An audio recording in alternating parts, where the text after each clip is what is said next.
Welcome to my YouTube automotive channel. In today's video I'm sitting in a 2020 Ford Edge and I will show you which fuse to check in case your Edge is equipped with blind spot detection and it's not working. This video will apply to second generation of Ford Edges made from 2015 all the way up to 2024.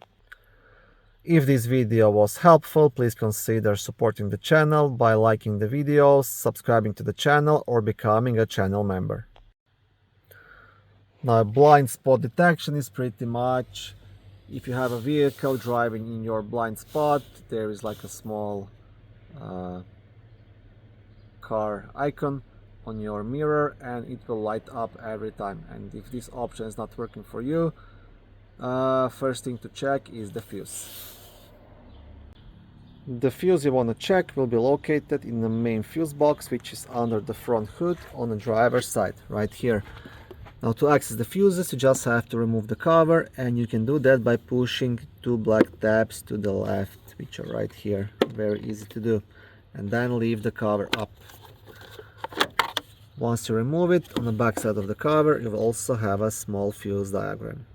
And the fuse you want to check here, it's a fuse number 23, which is a 15 amp blue fuse located right here in the middle of the fuse box. Now, in case this fuse is good and your blind spot monitoring is enabled in your vehicle system, then the next step would be to scan the vehicle for any faulty codes and follow up on those. But a trip to a Ford dealer might be necessary. Thank you for watching this short video. I hope it was helpful and educational. If it was, please like it and consider subscribing to my YouTube automotive channel. On my channel there is lots of how-to videos, do-it-yourself videos, car reviews, product reviews and other similar automotive topics.